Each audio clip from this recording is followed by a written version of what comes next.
کما تدین تدان کے تحت یہ بھی نکلتا ہے کہ اگر تو کسی کی ماں کے ساتھ بدکاری کرے گا تو تیری ماں کے ساتھ بھی بدکاری کی جا سکتی ہے.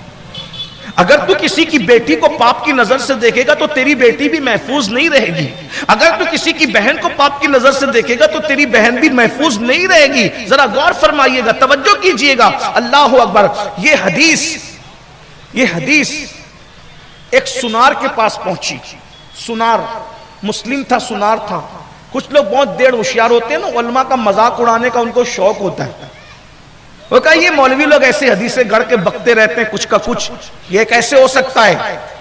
ہم مالدار لوگ ہیں, کروڑ پتی لوگ ہیں, اربوں پتی لوگ ہیں, ہم سنا رہے ہیں. ہماری بیویاں کبھی گھر سے باہر نہیں نکلتی, بیٹیاں گھر سے باہر نہیں نکلتی, ان کو کون کیا کر سکتا ہے؟ یہ تو ایسی ڈرانے کے لیے مولوی لوگ کہتے رہتے ہیں. حضور کی حدیث کو اس نے شک کی نظر سے دیکھا,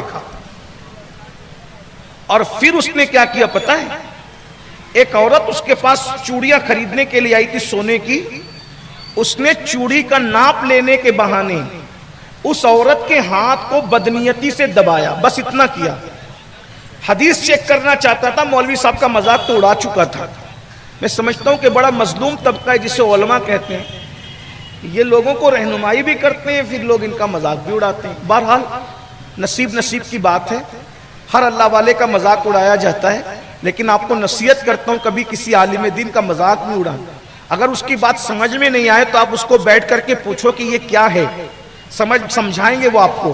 کیونکہ کبھی کبھی ایسا ہوتا ہے زمین پہ کھڑے رہنے والے کو وہ نظر نہیں آتا ہے جو چھت پہ کھڑے رہنے والے کو نظر آتا ہے. تو عالم جتنی کتابوں پہ نظر رکھتا ہے وہ آپ کی نظر اتنی نہیں ہے. اور انسان کی یہ عادت ہے کہ انسان ہر اس چیز کا دشمن ہے جو اس کو معلوم نہیں ہے. بہرحال تو اس نے جو ہے وہ ایک عورت کو چوڑی کا ناپ لینے کے بہانے بدنیتی کے ساتھ اس کا ہاتھ دبایا. پھر اس کے بعد شام ہو گئی, وہ گھر پہ آ گیا, آئی گئی بات ہو گئی. آیا تو اس کی بیوی رو رہی تھی. توجہ کرنا, کما تدین تدان. اس کی بیوی رو رہی تھی. اس نے بیوی سے پوچھا کیوں رو رہی ہو؟ کہا اپنے گھر میں چھوٹے سے بڑا ہوا وہ اپنا فلانا نوکر ہے نا, ہاں وہ سامان کرانہ روزانہ لاتا ہے لے جاتا ہے. تو کہا پھر؟ تو کہا آپ دیکھتے ہیں ہمارے گھر میں پردے کا کتنا مضبوط ماحول ہے. میں نے جب اس نوجوان لڑکے سے راشن لینے کے لیے, سامان لینے کے لیے ہاتھ باہر نکالا تو اس نے سامان بعد میں دیا, پہلے اس نے میرے ہاتھ کو بدنیتی سے دبایا. حالانکہ کبھی وہ لڑکا ایسا نہیں کرتا نا, وہ ایسا ہے, لیکن اس نے میرے ہاتھ کو دبایا. اس لیے رو رہی ہوں کہ وہ بدماش, اس نے مجھے بدنیتی کے ساتھ میرا جسم کیسے چھو لیا, آج میرے جسم کو پامال کیا اس نے, اسے سزا ملنی چاہیے. سنار کے دماغ کی بتی جلی. میں نے حضور کی حدیث کا مذاق اڑایا, عالم کا مذاق اڑایا, اور یہ کیا تو میں دیکھ رہا ہوں کہ اس ایک عورت کا میں نے وہاں ہاتھ دبایا بدنیتی سے, کما تدین تدان. یہاں میری بیوی کا ہاتھ دبا دیا گیا. اب اس نے اس کو کچھ کہنے کی بجائے دوسرے دن جب دکان پہ وہ عورت چوڑی لینے کے لیے, انعام تو دے چکی تھی, لینے آئی, تو اس نے کہا بہن میں تم سے معافی چاہتی ہوں, میں تم سے معافی چاہتا ہوں کہ میں نے جو ہے وہ غلطی سے مجھ پہ شیطان غالب آ گیا اور میں نے جو ہے وہ آپ کا ہاتھ دبا دیا, بدنیتی سے مجھے معاف کر دیجئے گا. اس نے معاف کر دیا, آئی گئی بات ہو گئی. شام کو گھر پہنچا تو بیوی بڑے اچھے موڈ میں تھی. تو کہا بھائی کیا بات ہے, آج موڈ بہت اچھا ہے, کل تو رو دو رہی تھی. کہا وہ بچہ آ کر کے مجھ سے معافی مانگ گیا, کہا کہ کل شیطان نے غلبہ کر دیا تھا, اس لیے میں نے بدنیتی کے ساتھ آپ کا ہاتھ دبایا تھا, تو میں معافی چاہتا ہوں. تو اس نے اسی وقت کہا صدق رسول اللہ صلی اللہ علیہ وآلہ وسلم, اللہ کے رسول نے سچ فرمایا. دیکھو میں نے یہ کیا تو میرے گھر میں بھی ہو گیا. اب میں بالکل دل سوزی کے ساتھ جہاں تک میری آواز پہنچنی کہنا چاہتا ہوں, کسی کی بھی بیٹی پر نظر اٹھانے سے پہلے اپنے گھر کا تصور کرنا. اگر میں کسی پر غلط نظر ڈالوں گا تو میری بیٹی پر بھی غلط نظر ڈالی جائے گی, مگر یہ کہ جو سچی توبہ کر لے. اگر آج سے پہلے واقعی کچھ ایسا ہو گیا تو توبہ کیجئے. اور یاد رکھنا, اگر گھر میں ہم اپنی بیٹیوں کی عزت کی حفاظت چاہتے ہیں تو ہمیں چاہیے کہ ہم دوسروں کی بیٹی کو اپنی بیٹی کی نظر سے دیکھنا سیکھیں. اگر ہم اللہ اکبر اپنی بیوی کی عزت اور آبرو کی حفاظت چاہتے ہیں تو ہم کسی اور کی بیوی پر نظر اٹھانے سے پہلے سوچ لیں کہ کہیں ایسا تو نہیں کہ میں یہاں پاپ کی نظر ڈالوں گا. لوگ سوچتے ہیں کہ میں تو گندگی کرتا رہوں, میرا گھر محفوظ رہے. اس سلسلے میں اب ایک آخری بات سمیٹتے ہوئے عرض کروں, یاد رکھیے ہم اپنی نگاہ میں جتنی پاکیزگی پیدا کریں گے اتنا ہمارا گھر محفوظ رہے گا۔ حضرت امام شافعی نے فرمایا تھا کہ زنا وہ قرض ہے کہ ہر قرض انسان اپنی مرضی سے ادا کرتا ہے۔ اگر تم کسی عورت کے ساتھ زنا کرو گے یہ وہ قرض ہے کہ تم کسی کے ساتھ زنا کرو گے، تمہارے گھر کی کسی عورت کے ساتھ زنا کا قرض چکا دیا جائے گا۔ اس لیے اللہ کے بندو اللہ سے ڈرتے رہو۔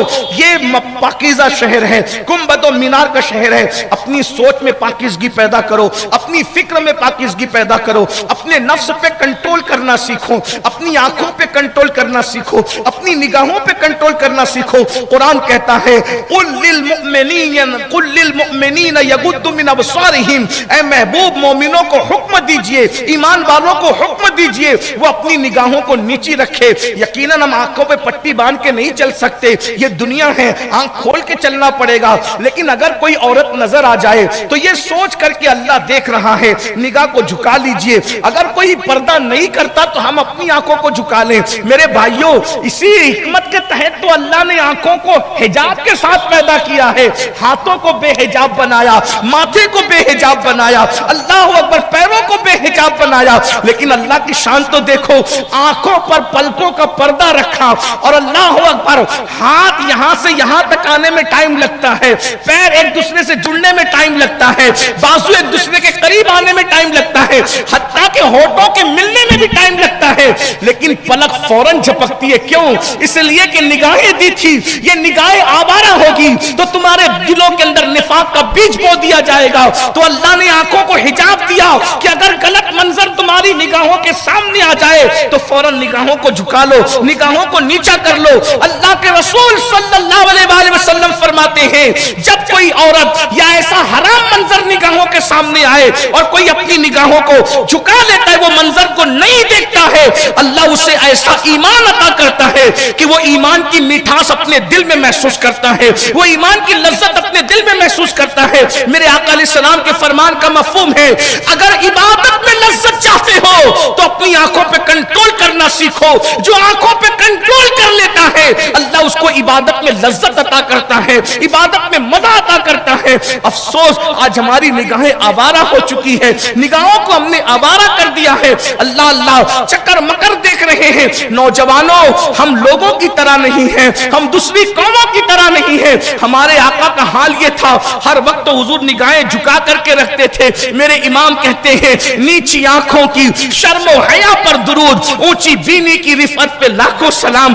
اللہ کے بندو، نوجوانی اس لیے نہیں ہے کہ ہم آنکھوں کو چکر مکر کریں، نوجوانی اس لیے نہیں ہے کہ اس کا مس یوز کریں، غلط استعمال کریں۔ بہرحال جو آخری بات کے طور پہ کہنا چاہ رہا تھا یہ کہ نگاہوں کو کنٹرول کریں، نفس پہ کنٹرول کریں۔ یاد رکھیے جو اپنے نفس پہ جتنا کنٹرول کرتا ہے اللہ اس کو اتنا بلند مقام عطا کرتا ہے۔ اور خاص طور پہ تو عورتوں کے معاملے میں بہت محتاط رہیں۔ اللہ کے رسول علیہ السلام نے یہاں تک فرمایا جہاں ایک مرد اور ایک عورت ہوتے ہیں وہاں تیسرا شیطان ہوتا ہے۔ یہ لڑکیاں لڑکوں کی دوستی، لڑکیوں کی دوستی، اسلام اس کی اجازت نہیں دیتا۔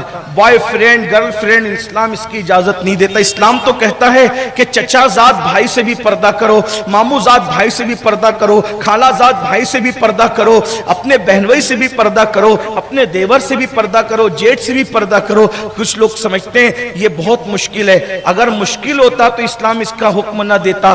لا یکلف اللہ نفسا الا وسعها، کہ اللہ کسی جان پر اتنا بوجھ نہیں ڈالتا کہ وہ اس کو اٹھا نہ سکے۔ جتنا اسلام پر عمل کرو گے اتنا گھر کا ماحول پاکیزہ ہوتا جائے گا۔ ورنہ یاد رکھنا آج جو خون کے آنسو رو رہے اس سے زیادہ خون کے آنسو رونا پڑے گا، اس سے زیادہ رونا پڑے گا۔ ایک روایت بلکہ ایک آرٹیکل جو ہے میری نظروں سے گزرا وہ آپ کے سامنے رکھتا ہوں، اس میں بہت اصلاح کا بڑے مواد ہے۔ اس میں ایک شخص تھا نوجوان، شادی ہو گئی، ایک کے بعد ایک 5 بیٹیاں پیدا ہو، جوانی سے بڑھاپے میں چلا گیا۔ اللہ کی شان ایسی بیماری میں مبتلا ہوا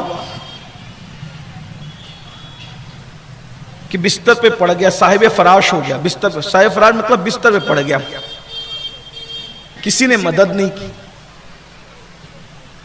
آج مدد کا کانسیپٹ بھی ختم ہوتا جا رہا ہے، اس لیے کہ اب یہ ہے کہ پہلے لوگ ایک دوسرے کی مدد کرتے تھے، اب تو مدد بھی گئی۔